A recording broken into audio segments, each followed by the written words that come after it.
Hello, everyone in Beyond Pain. This is the training session from Friday where technical issues meant that it didn't work, basically.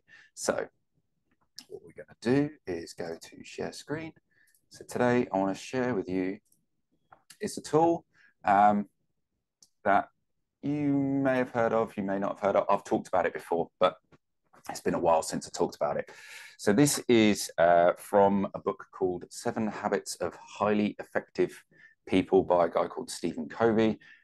He is kind of, I think, in psychology and kind of performance. This book did very well. I think originally released in the 80s or possibly early 90s. In the self-development world, it's referenced quite a bit. And there's a lot of similar stuff out there. So yes, you should be able to see the screen with a grid on it, and I've drawn a nice big black line on here, okay, with goals at the end of it. The big black line there, the big black arrow, is the direction that we want to go in some area of our life. It could be work, it could be health and fitness, it could be family, it could be any number of things, okay? So what my suggestion on this is watch this and learn this and create one of these for maybe 3 or 4 goals that you have. And I would consider stuff like work and finances, family stuff, health, okay? Family, maybe relationships and health. And you might need a separate one for each one. And then what I would suggest you do is you look across all 3 and look for the commonalities. And as I go through this, you'll see, hopefully, what's going on. Okay, so this big black arrow is the direction we want to go. Let's just explain everything else first. Sorry. So at the top, we've got urgency. So how urgent is a task, a job, a thing in our life? How urgent is it? Does it need to be done now? So it's highly important. So this might be stuff like, phone calls, okay? Emergency meetings, emergency emails, okay? Might be doctors, okay? A tooth falls out and you need to go to the dentist, okay? So something unexpected, that just kind of crops up. And these things, they always do. They just come, okay? Often, though, they come because we're ignoring or not putting enough attention on this is called quadrant 2. So quadrant 1 is this top left one, quadrant 2 is the top right, quadrant 3 is the bottom left, and quadrant 4 is the bottom right. So things that are, they're kind of uncontrollable to an extent. Okay, you're not usually in a position of power when it comes to these things. They just happen. Kid gets sick, you have to take a day off work, you have to call in grandparents, whatever, okay? Something happens and you've got to deal with it almost there and then, okay? It very kind of has to be done, okay? The way we want our life to go is we want to focus on Q2. So these are low urgency, but they are of high importance to going towards the things that you want to go towards. I'm going to put in a lot of the things here that I teach. Again, not all of them are going to be applicable to everyone. And you also get to choose which is most important to you, because what's in here might be important to me, but it's not necessarily important to you. So, and there might be other stuff you want to go in. Okay, so let's say it's, you just generally want to improve your health. So things that I would suggest for generally improving your health are stuff like meditation, cold showers, not clod showers, cold showers.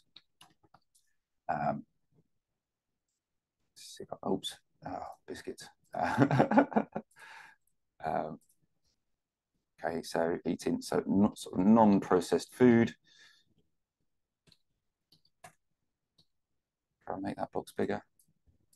Yeah. Oh man, I don't want this arrow here. What's going on? It's a new tool because Zoom very handily changed everything. Oh, right. Okay. Well, looks like we're stuck with it. Non-processed food. It could be stuff like a step count. Okay, it could be bedtimes, being strict on that. Sunshine, making sure you're getting out into nature. Planning your day. It could be like etc. etc. Okay, so that's the kinds of things I would recommend for general physical and mental health. I mean, exercise. But these are all things, because they're not urgent, you don't need to do them right now. They can easily be put off. Okay? They can easily be put off because they are important, because they're going to progress your life in the way that you kind of want it to go, I would hope. Certainly in this case, with regards to generally your health, and kind of energy levels and how we work and how we think and how we move and blah, blah, blah, all these things, all these good stuff. Okay? But because there's no immediacy kind of negative outcome to not doing them, apart from maybe not feeling too great, but we can kind of get over that, because that's how a lot of people generally feel anyway. We can put them off.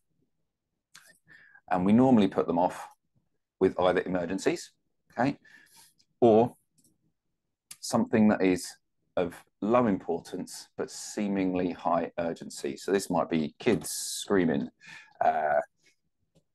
old habits, okay.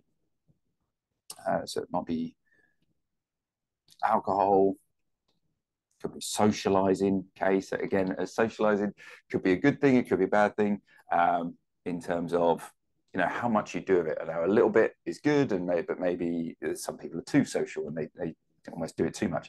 And the same could be said for some of these, okay. So meditation is great, but you can't necessarily do it for 2 or 3 hours every day. That might be excessive for reaching your goals, but 15 minutes is all right. Again, what else we got here? Nature and sunshine, great, but we've also got other things to do. Yes, ideally we spend a couple of hours outside in the daylight every day, but that might be getting in the way of other things, which is why I've asked you to, you know, not only do this for health, but also think about for work and finances, relationships, etc. So too much of any of these things it could shift them down into here. Yeah, sort of just social media again. You could equally put social media over here. So this is stuff down here in this box. Let's put it down here. Okay, this is stuff we want to delegate. Okay, okay, let's put in like stuff like laundry, washing up, washing up, cooking. Okay, daily activities that still kind of need doing, but in an ideal world, we would delegate them. Okay, we would perhaps ignore things a little bit and put them off. Okay, so it's okay, focus on doing these first. These still do need doing, but one, can you get somebody else to do them? Maybe, maybe not. Or two, do this after this. Okay, so Q2 first, then Q3. Stuff down here in Q4, it's low importance, low urgency. So that's stuff like Netflix, okay, or Prime, you know, kind of excessive social media use, gaming, potentially, staying up late,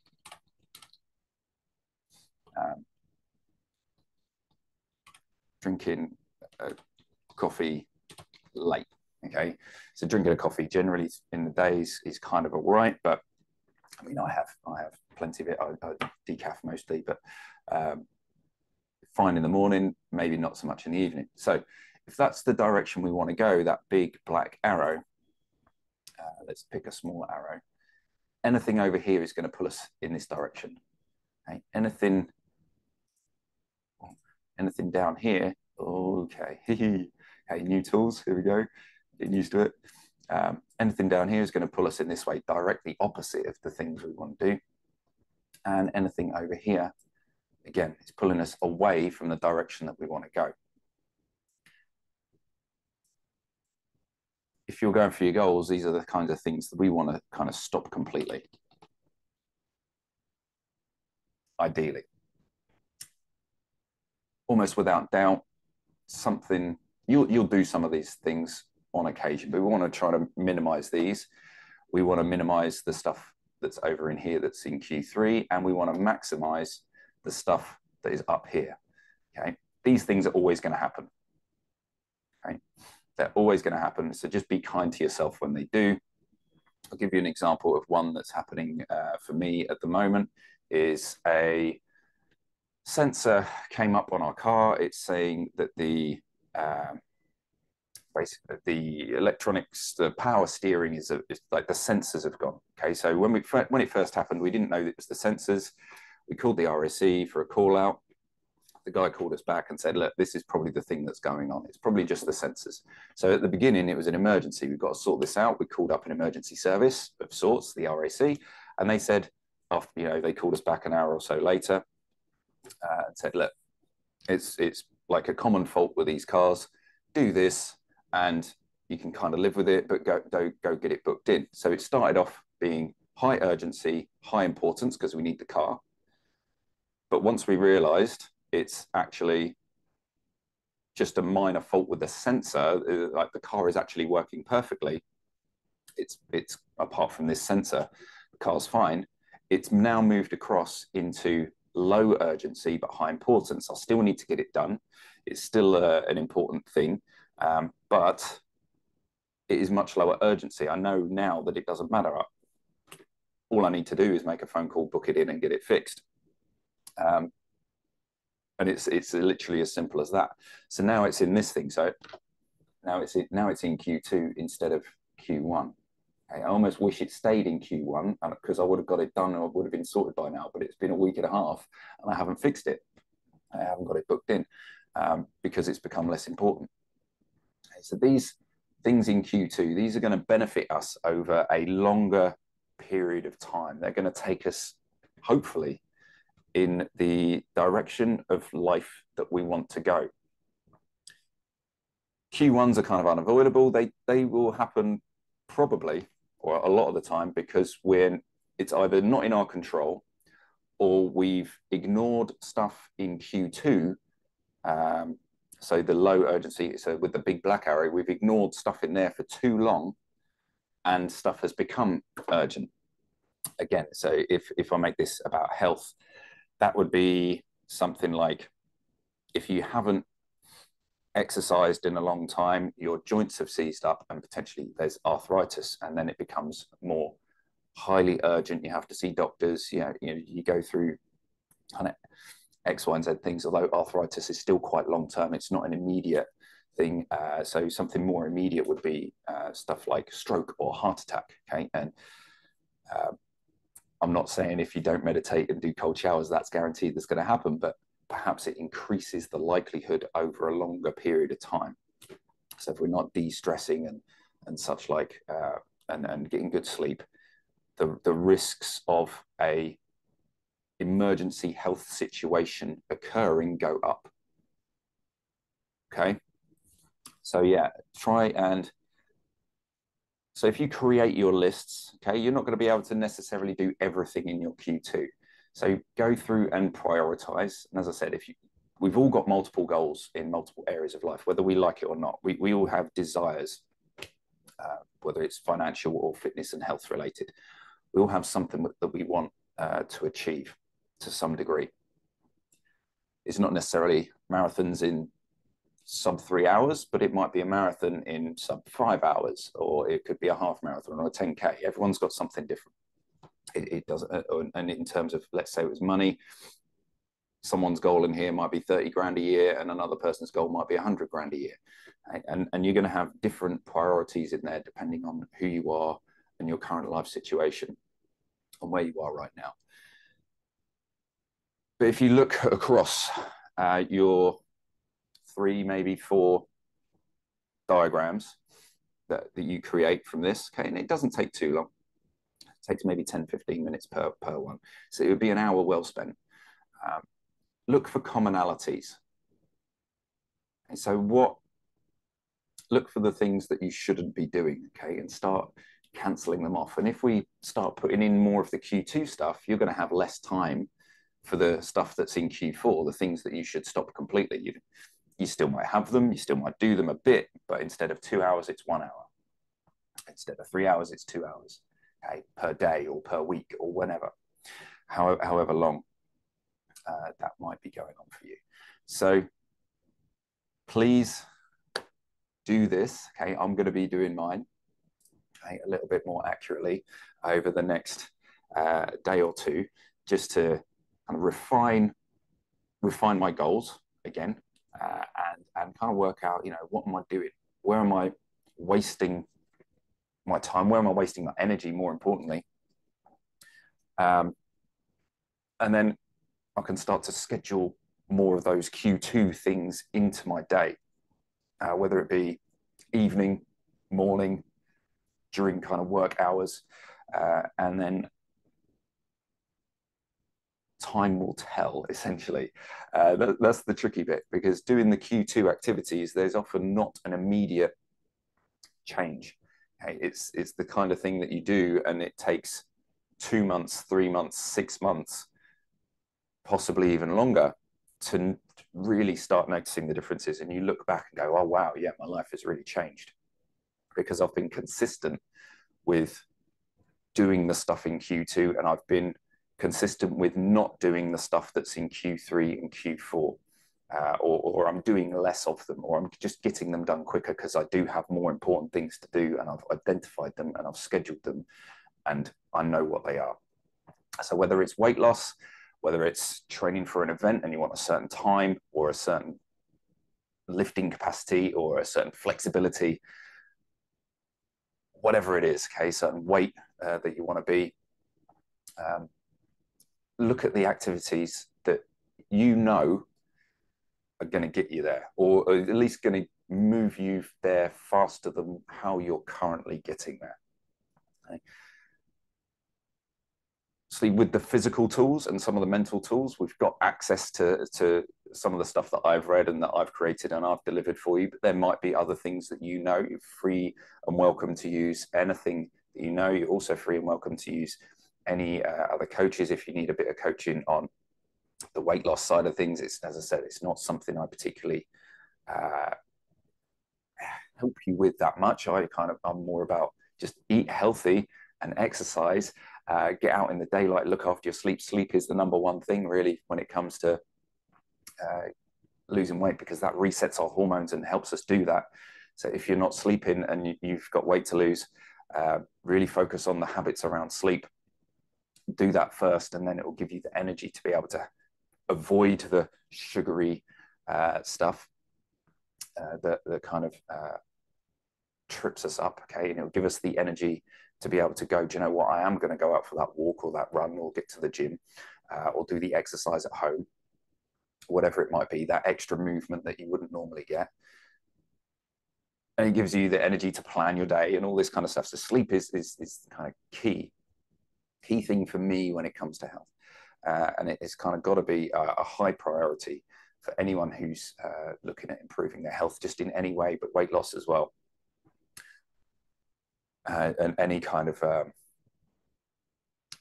if you want to improve your health in any area of life, okay, sleep is the number one factor.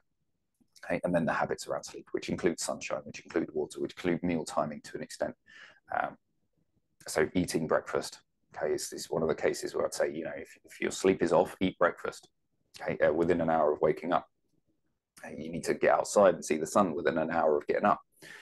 You need to make sure you've got a bedtime that you stick to, and you avoid blue light at night, and etc. All these things that I've been talking about for God knows how long now. Okay, 3, 4, 5 years. Okay, so before this, I was talking about sleep well before Beyond Pain ever existed. So cool. Use that, please, and you're going to have a list. Okay, so try and narrow it down. There might be, I don't know, 15, 20 things in your Q2 that you go, okay, I need to do those. Okay, narrow that down into a manageable amount of things and go, right, okay, what are the most important? What are the things I can do now? Okay, some of those things you might not be able to do in the next few days. Okay? You might not be able to implement them yet because you're not ready. Okay? You know you need to do them, but they're the kind of thing, and maybe I'll add that in 3 months. Okay, I'll look at this again in 3 months, in 6 months' time, and go, right, okay, yeah, I've nailed these 3 or 4 things down now. They're a habit. They're going well. Brilliant. What else can I add? What else can I change? Can I drop one of the things that I started because maybe you don't need it anymore? And I'm going to do this thing that's maybe a bit more advanced, but it takes a bit less time. But now that I'm ready for it, this is the time to start doing that. Okay, so we don't necessarily start off with interval training. We start off with steady state running. Okay, and it's low cardio activity, and then after 3 months or 6 months, you start increasing the intensity level, etc. So there's that kind of thing to look at as well. So yeah, maybe you don't go carnivore straight away, but or vegan or whichever way you want to go, you build into it and go, right, at the start, I'm just going to focus on eating healthier. I'm going to eliminate the processed food, okay, or 90% of the processed food. So that means chocolate goes. It means all the easy stuff that you can just chuck in the oven and it's already kind of pre-made for you, that goes. Okay? And you start planning your meals a bit better. And it's, instead of chicken breast wrapped in breadcrumbs and shoved with butter and garlic, and it's chicken Kiev, okay, but it's frozen and pre-packaged and got a load of other junk in it that's not necessarily healthy, because it needs shelf life, etc. All these kinds of things that they put into foods. You maybe make them yourself. Okay, it's a bit more effort, it takes a bit more time, but the benefits you should reap down the line. So yes, create kind of a short list from your long list of what can I do now that's going to move the needle for me at this point in time. And I can do those things. And yes, I'm going to make a commitment to doing those on a daily, weekly, 3 times a weekly, 4 times a weekly basis. Again, example from me, last January, I said, I'm going to commit to going to the gym 3 times a week. And for the most part, I would say I got 150 training sessions in. I didn't actually count them, 140 to 150 training sessions. So I was there or thereabouts in terms of hitting that goal. And I hadn't been to the gym, despite being a personal trainer for a few years, and really been to the gym since I left the army. And even then, it was kind of only because it was scheduled in for me, and I had to do the running, I had to do the circuit training, I had to do the whatever it was they got us to do. And I did a little bit outside of my own time. But other than that, I didn't train. So yeah, last year I committed to that, and this year I'm maintaining that commitment. I'm dropping it down to 2 a week, but I'm also adding in some extra running.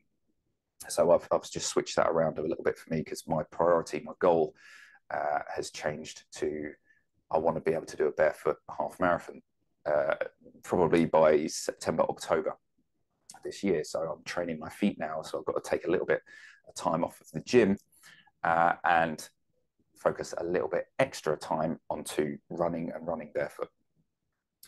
Cool. So please do that. I look forward to hearing any results on that, and go, I can't do that, I can do that. And let me know what you've come up with, and if you need any support in creating those, or if you need anything from me on that, any further questions, that would be great. Cheerio. I'm off. See you later. Bye-bye.